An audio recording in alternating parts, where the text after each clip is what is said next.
조갑제 TV 시청자 여러분 안녕하십니까. 2026년 6월 12일 오후 1시입니다. 법원이 오늘 윤석열 정권이 북한에 무인기를 보낸 것은 북한에 대한 정상적인 대응이 아니고 비상계엄령을 펼 수 있는 상황을 조성하기 위한 것이었다는 판단을 내렸습니다. 앞으로 이게 2심 대법원에서 어떻게 될지는 예단하기가 어렵지만은 1심 판결이 이렇게 나온 것만 해도 너무나 엄중한 과제를 던집니다. 한국 대통령이 비상계엄령을 펴기 위한 명분을 만들기 위해서 북한에 무인기를 보내는 작전을 폈다. 군대를 자신의 사욕 충족에 이용했다. 이런 내용이 되는데 그동안에 북한이 대한민국을 상대로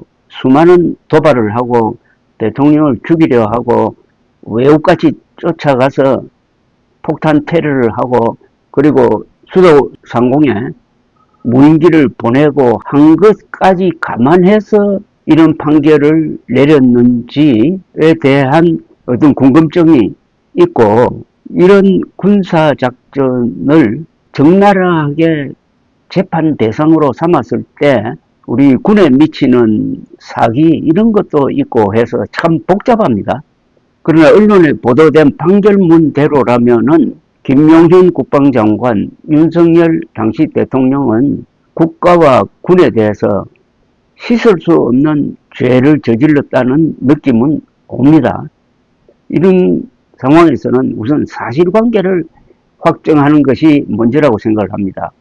일단 오늘 선고 요지를 소개를 해드리겠습니다. 윤석열 대통령의 이른바 평양 무인기 침투 의혹 사건을 심리한 법원이 오늘 윤석열 전 대통령에게 징역 30년을 선고했습니다. 서울중앙지법 형사 36부 재판장 이정혁은 오늘 일반 이정 및 직권남용 혐의로 기소된 윤 전 대통령과 김용현 전 국방부 장관 등에 대한 1심 선고 공판에서 평양 무인기 작전은 비상계엄 선포 상황 조성을 위한 작전으로 인정된다면서 정당한 군사작전으로 볼 수 없다고 했습니다. 같은 혐의를 받는 김 전 장관에게도 징역 30년 그리고 여인영 전 국군방첩사령관에게는 징역 15년이 선고됐습니다. 직권남용과 군용물 송괴 교사 등 혐의로 기소된 김용대 전 드론작전사령관에게는 징역 3년에 집행유예 5년을 선고했습니다. 김용대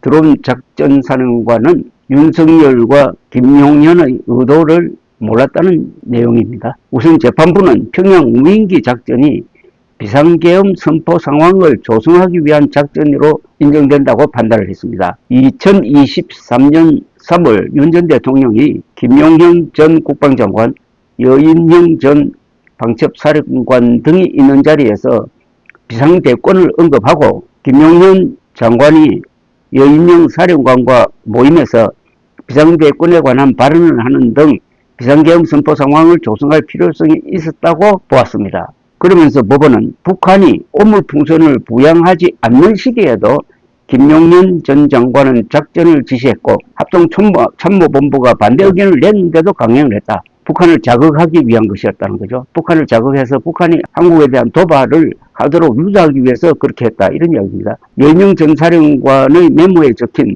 만들어진 기회를 잡아야 한다. 체면 손상 타겟팅 등의 표현을 근거로 비상계엄 조성을 암시하는 내용이 확인된다고 했습니다. 윤 전 대통령 측은 북한의 오물풍선 살포에 대응하기 위한 정당한 군사작전이었다고 주장했으나 이는 받아들여지지 않았습니다. 재판부는 북한이 도발하지 않자 물리적 대응 수위를 높이려 했다고 했습니다. 북한이 미끼에 걸려들지 않으니까 오히려 더 도발 수위를 높여서 북한의 무인기 작전을 했다는 뜻입니다. 재판부는 이 같은 행위로 군사상 이익이 침해되었다고 판단을 했습니다. 재판부는 일반 이적은 침해 위험 발생만으로도 충분하고 침해를 요구하지 않는다면서 인적 물적 피해를 발생시켰고 북한 도발을 자극하고 명분을 제공하여 재산상 피해 위험 등을 발생시켰다.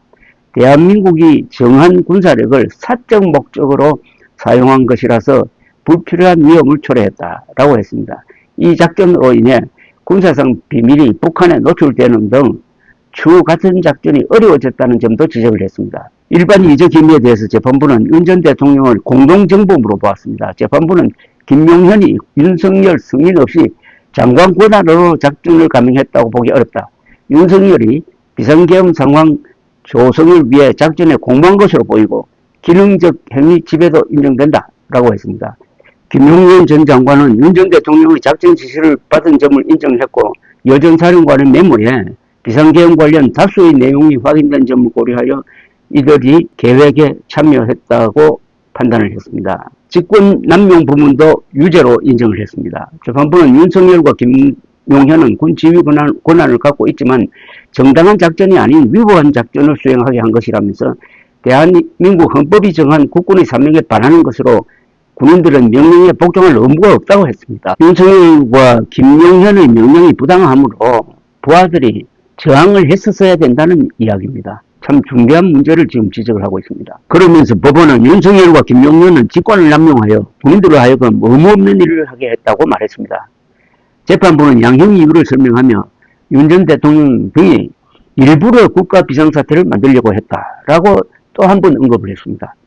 재판부는 대통령과 장관이 국가의 안전보장을 위한 군사력을 사용한다는 믿음을 배신한 것이라면서 군에서의 명령 적법성을 크게 훼손했고 향후 군 지휘체계와 작전 신속 명령에 악영향을 미칠 것이다. 그리고 여 전 사령관에 대해서는 윤 전 대통령과 김 전 장관의 지시에 수동적으로 가담했다고 보았고 김 전 사령관은 해당 작전이 비상계엄 선포 조성을 위한 목적이 있었다는 걸 알지 못한 것으로 보인다고 설명을 했습니다. 윤 전 대통령과 김 전 사령관, 여 전 사령관은 북한을 도발하여 12.3 비상계엄을 선포하기 위한 여건을 만들 목적으로 2024년 10월 평양에 무인기 투입 작전을 지시한 혐의를 그동안 받아왔습니다. 함께 재판에 넘겨진 김용대 전 드론사령관은 일반 이적 혐의에서는 제외되었으나 유엔군 사령부 승인 등 필수 절차를 무시하고 무인기 침투를 지시한 혐의, 직권남용, 추락한 무인기를 훈련 중 사고로 위장하기 위하여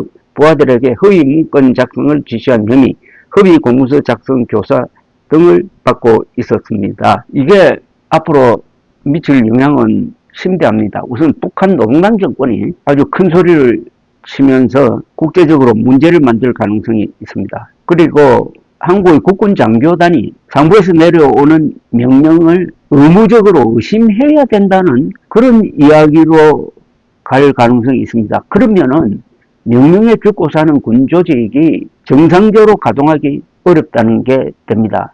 그렇더라도 그런 부담이 있더라도 만약 이게 사실이라면은 엄중 처벌해야 되죠. 사실이라면은. 근데 이 사실관계에 대한 다툼이 재판 과정에서 어느 정도 깊게 다뤄졌는지는 제가 재판 당사자가 아니니까 알 수 없으나 판결문을 읽어보면은 재판부가 확신을 가지고 선고를 한 것으로 보입니다. 이게 사실이라면은 윤석열, 김용현은 정말 나쁜 인간들입니다. 부정선거 음모를 퍼뜨린 것도 그리고 말도 아닌 불법 비상계엄령을 펴기 위해서 적을 자극해가지고 적이 도발하도록 유도한 점, 이게 사실로 확정된다면은 관련자 중에 공동정범으로 적힌 자들은 정말 영구적으로 사회에서 격리해야 되는 것 아니냐 하는 생각이 들 정도입니다. 감사합니다.